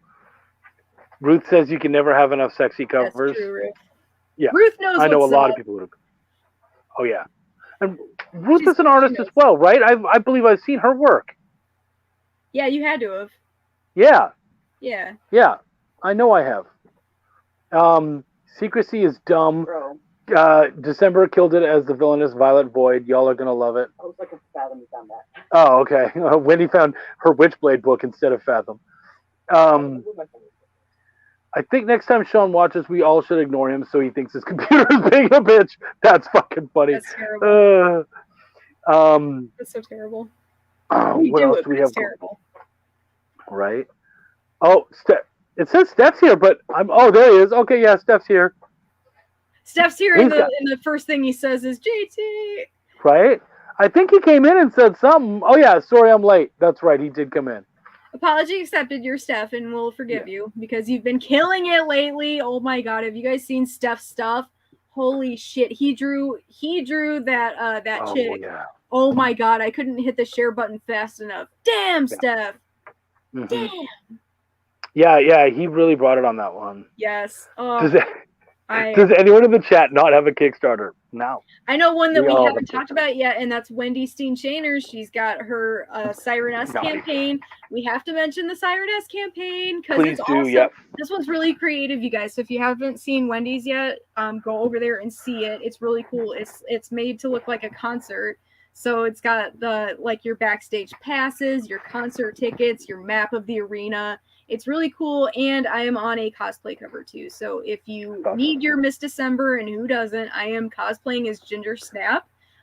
There's also a ton of other cosplayers too on this one, as well as your regular artists that you've grown to know and love from Naughty Fairies, as well as some newcomers too. So Bruna Salas is on there, and Jay Ferguson, who are new additions, and then you have Lorenzo. I'm not even gonna attempt his last name because I'm gonna botch it. And I don't want to do that. Lorenzo Sperlonga? Huh? Lorenzo Sperlonga? Yes. Love his work. He's amazing. Yes. So he's on there. Steph is on there. There's like a ton of people that are on there. I can't even go through all of the covers. Cosplayers, there's Kara Nicole, there's Morgan Bailey, there's Haley Anderson, Katessa, Sarah Hepler, and Marseille Phillips is on there too. Oh, cool. If I'm forgetting anybody, please tell me, because that's not the intent. Because I just want Right. to stop everybody, but I can't go through everybody without it right in front of me. Peyton says he's only here to heckle Chuck. Dude, get in line. Everybody, don't even worry about that. JT says Sapphire Spectre is just Ghost Fathom in my head. Lots of influences, but that was a turning point when I read that at 19. Yeah, I believe that. Fathom has like some of the most gorgeous artwork that you'll ever see too. Yeah. Like that blew my mind. It was innovative as anything that you could find at that time. Like even now, it's just some of the stuff that you'd see you'd never find anywhere else. Travis, yes, I love Travis. Another guy who's got a great Kickstarter. Yes. Yep. Make sure Granite that you State look Punk. on Travis's too. Travis is cool as shit. Yeah, he is. Yeah. Yeah, no, everyone, holy shit, it's so true. Everyone, I'm very far behind in the comments. Dude, there's a lot of comments, and why would I waste all my time on comments when I got a beautiful woman like this? Come on, man, get your shit together. He was looking at Wendy when he said it, by the way, but that's all good. When I got beautiful women like this, how's that? That's right. At the risk of sounding like some promotion machine, Steph did a cover for Sapphire 3, and it's the coolest thing I've ever seen. Awesome. He has a lot of cool ones for Sapphire 3. Yeah. Like, I'm probably going to go broke looking at all of that stuff. Right. We got Like, Granite State damn, Punk.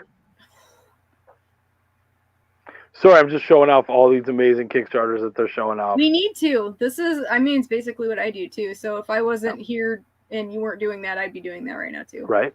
Actually, Heather Ellen, she made this awesome thing. So if you guys aren't down with Heather, she has this really cool thing where she listed all the Kickstarters in January, all of them in February, all of them in March. Oh, wow. And they're like, yeah, this is really cool. So Heather is like one of the best people there is. Like, we love Heather. She's so awesome. Thank you so much. It's way organized, and it's like I'll probably, I think I ended up sharing it, but I'll do it again because she's got like everybody listed, and it's really cool. Yeah. Heather, you rock. Thank you for doing that. Like, Heather does rock. She really is. Yeah. She really is amazing. And JT says he's on Serenus as well. That's nice. If you have to get one, get December's though. I think he's overhyping it. Right. He might be overhyping it at this point. Like, JT, just calm down. It's not that good. Right. Mm-hmm. Everybody's loving Heather. Yay! I love Heather too. I feel December Late should be a requirement to have on your cover in the month of December. I don't know, man. Like I've seen Steph did that. He did that special artwork for Courtney, who we hope is healing. Damn it, she needs to get better soon. He did Much that. love to her. Before. Holy shit, that was a good one to have in the wintertime. Oh my god! But you know what's nuts? Get better. Holy shit, you warrior. Yeah. Him. For those of you who don't know, one of our favorite people ever, Courtney, artist extraordinaire. She got in a serious car accident. She's healing at home right now. We hope she gets better. She's a freaking like warrior vixen anyway, but damn, that chick, holy shit. So just send extra love her way, send her like extra like we love yous, and get betters and speedy recoveries and wishes, because she is a fucking sweetheart and we love her and we want her to get better. And like she can't even like look at her Facebook for a long time because of the head injury. So that's bullshit, and I miss my Courtney. So and you know what worries me about Courtney, yes, all the healing powers to Courtney. Yeah, so much love to her. What worries me about Courtney is she already is a goddess. Absolutely fucking beautiful, amazingly talented artist. But like I said, she's an absolutely beautiful woman. And then now, after this car accident, you know what they say, chicks dig scars. She's going to be so much fucking hotter when this thing is done. And when she's all healed up and everything. And she just will have to bat people away. So, I mean, this is now, even just in long term, it's going to be even worse. She does now. Holy shit. Yeah. Yeah, that car pick was fucked. That dude. Yeah. Yeah, and that's right. Sean has the COVID brain too, so he knows what that's all about. Dude, what the hell, both of you? Pardon? Both of you? What the hell? And actually we made a little joke, he and I, that we got it from we got it either because God gave it to us because of the shit we did with Belial, or we cut it from Meatloaf because we had 2 Meatloaf covers on the last book. So Oh, it was shit. one of those. That is messed up.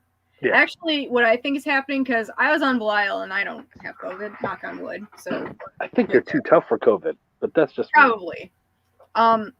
Yeah, anybody got time for that? Secondly, though, I think that what you guys really have is mono, and you're just calling it COVID. Oh, yeah. That makes sense. The kissing disease? I didn't say that part. You guys did. That's true. Well, I won't tell you that I kissed Sean, but I will tell you he's a good kisser. That's all I'm going to say. And good for you. I support that. Thank you. Courtney will need a patented AEW chair. Okay. Probably. Right? Stop licking fucking doorknobs. You're not the boss of me. Yeah, see, he says it's Meatloaf's fault. Don't talk. No, we're definitely not talking shit about Meatloaf. Don't talk shit about Meatloaf. We're not talking shit about Meatloaf for sure. We love Meatloaf. I love this. One time I thought I had mono for an entire year. Turns out I was just really fucking bored. I'm pretty sure I had mono at one point and just didn't know it, but like I still can't explain. Like I was in high school and I had it, and like I didn't get it for making out with anybody because like there was no one to make out with, but I was just really exhausted and tired and just dragging ass and like never before, and like it never got diagnosed, and I'm like, holy shit. I still remember that's like how disastrous it was. So guys, as you guys all know, time is money, and I can only take up so much of December Lace's time. She's a busy lady and she just has so much awesome stuff to do.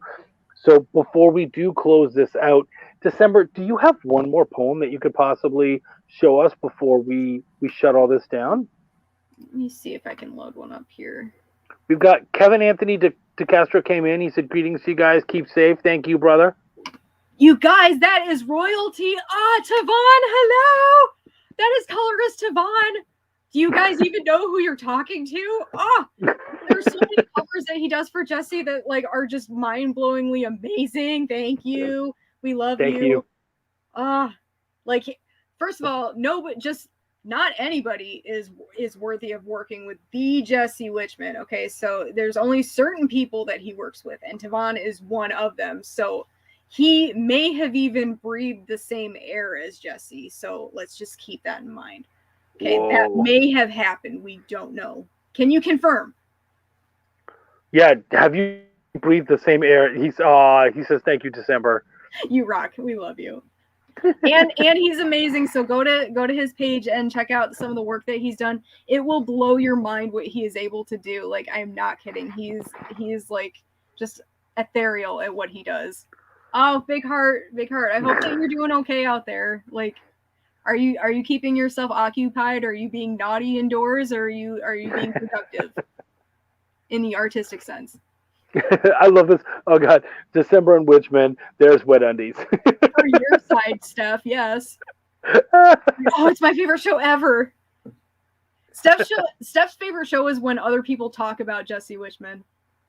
I believe it. Look, Kim's in the house. Nice to see you, buddy. Hello. Thank you for popping in. Yeah, are we able to get one final poem, do you think? Let me see what I have. So as you guys know, we brought her on to talk about all of her stuff. We got to talk about the cosplay, about super fandom, all the cool stuff she's done, wrestling and everything. Please go check out her stuff. She's on so many Kickstarters right now. And of course she supports so many Kickstarters. She's absolutely just an amazing super fan. So please keep an eye out for her stuff. Like we said, she's on Cyrenus, so she has a cover there. Go pick that up. I don't even think I really talked about what I did.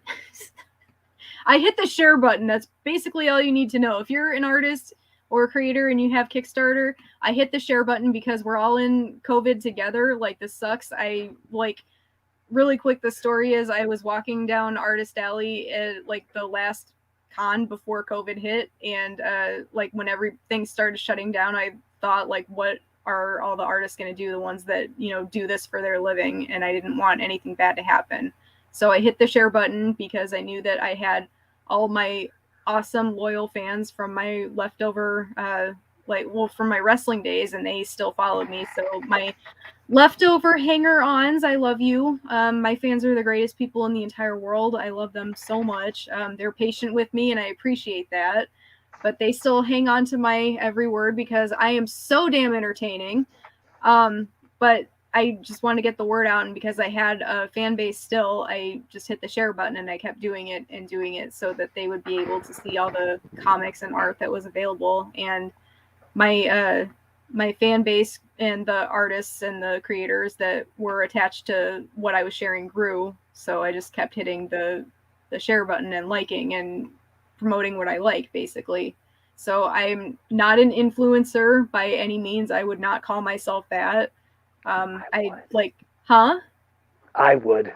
Well, like, an influencer suggests that you can be influenced, and like you guys are people. It's like I don't think that I would be able to do that. You guys think for yourselves, and I love that. Like, I love getting ideas from you guys, and I love seeing what you do, and I love that you guys create. Like, you guys are huge creators, and I don't want to think that I can take dictatorship over your minds. Like, I love that you can think for yourself. That's true. I think what you do is you open people up to, dude, this is all the amazing shit that's out there. Yeah. Don't miss out. And that's what I like. So yeah, you're right. The term influencer kind of sucks. But you certainly do put a spotlight on all the amazing stuff that's going on. You're absolutely awesome with that. So yeah. I just want to make sure you guys don't miss out on stuff, because today, look at how Wendy Steenchainer! Wendy, we've been talking about your Kickstarter, but please feel free to drop it in there. Yes, show it off on there. But yeah, so like I mean, look at how pissed I was just talking about when I missed out on Fathom. Like, I don't want you guys to be in that boat. It sucks. Like, it sucks. I don't forget how that stuff feels. Like, I don't want you guys to feel like that. Yeah, right. And I want to put you in touch with artists that are like, oh no, I can hook you up with that, no problem. Like, yeah. I love being able to get fans in touch with the artists that are like, yeah, I can make that happen for you, no problem. Here we go. I have what? Who is saying what? I can't. Oh no, these are just when Wendy and Mike were showing off the Cyrenus Kickstarter. Oh, okay. I'm looking for something that I can share. Okay. And yeah. So for those of you guys out there, December is also an amazing poet. We already got to hear one beautiful work from her from the book. She's going to show that book off one last time before she goes tonight. Oh, yeah, so you guys can go pick it up. What you can do here, let's put her full screen. What you guys can do is you guys can pick it up on the website. You can grab it on Amazon, or you can get in touch with the wonderful Miss December, and she will sign a copy for you and send it to you. So I would say that's probably the better option, but you guys have options. That's right. This is a collaboration book too. It's an anthology, so you're going to get a whole bunch of, like, if you really like Sofia Coppola and Kirsten Dunst movies, this is the book for you. It does have my poem in there, but you'd be also getting a bunch of other works. So it's pretty slim. So people that are fans of comic books, and thank you, Paul, fans of comic books and all that stuff, it's like, it's not a long read at all. But yes, I will put I'll put my signature on there, and then you can I'll put in my Marie Antoinette pictures in there too for the cosplay, since it's so closely associated. I'm sorry, go ahead. No, I was just do you have a final Yeah, I do, but it's kind of a darker one. I wrote this one after watching a Dateline. Okay. It's a sonnet. I'm gonna put you in solo, and then you can go enjoy yourself. Okay. There you go. Okay, so I don't know why I'm finding all my rhyming poems. I very rarely write rhyming ones, but here we are. Okay, so this is a sonnet I wrote called Maroon, and this is based off of a true crime story. It's a Dateline about a girl that was killed on Halloween night, and she was wearing a Poison Ivy costume that she made herself, and that really stayed with me because I'm also a cosplayer. She wasn't really a cosplayer, she was just a small town person attending a Halloween party, but it still stayed with me, so it's called Maroon. Lonely girl crying, late October night. Attendees dismissed, all friends gone from sight. Praying palms clasped over bleeding bridge. Green handmade costume, maroon wig was last seen by the smoldering fire. Ashes fall down near this abandoned plant, none to call.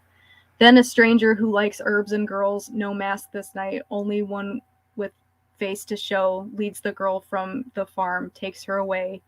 Lets her lose crimson shoe and still won't stay. Fake leaves offer little warmth, shoulders bare, stripped of sown ivy, rabid hands that tear.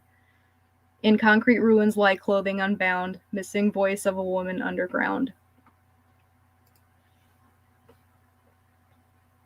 That's beautiful. That's really well done, hon. Beautiful work.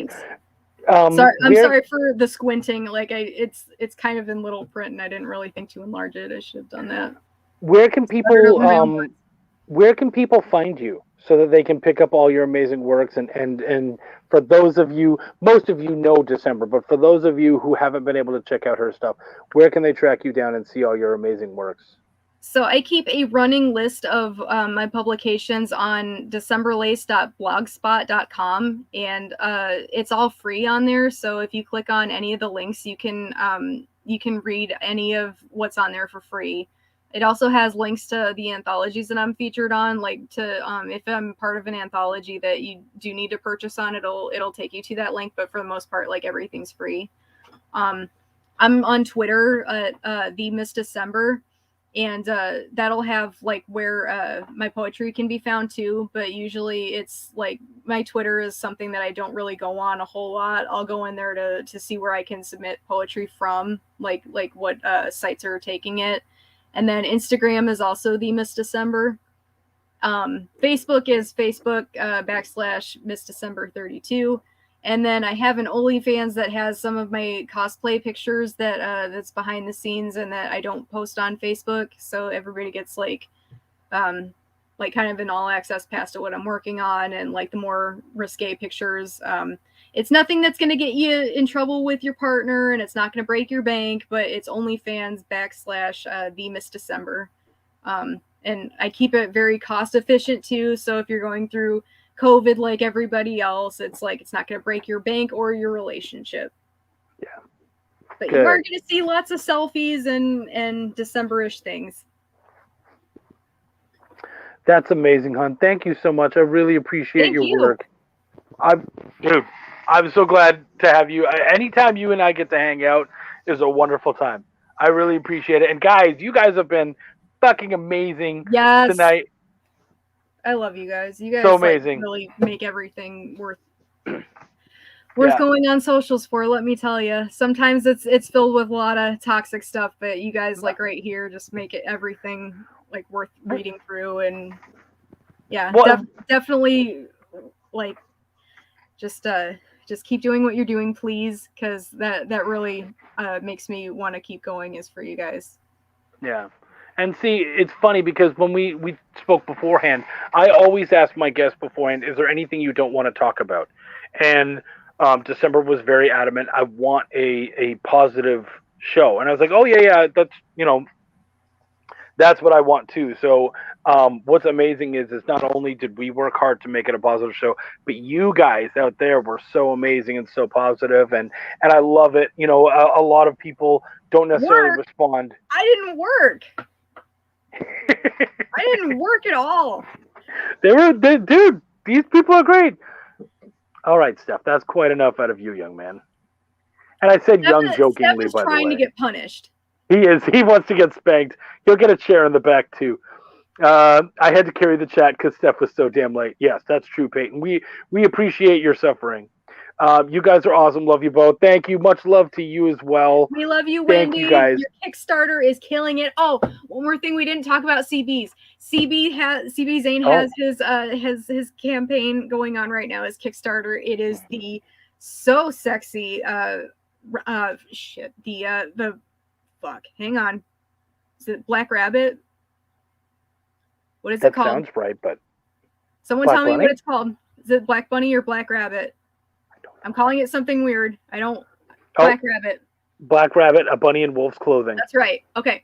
So Black Rabbit is on right now. It's by C.B. Zane, and it's an erotic telling, and it's got magic in it, and it's awesome. The magician's assistant that does some thievery, and she's very sexy.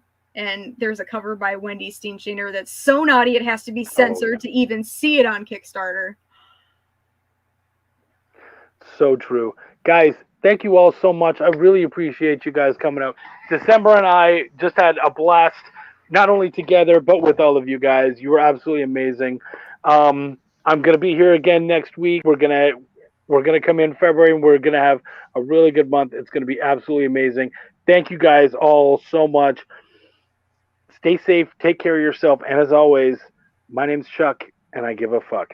Take care, guys. Keep supporting.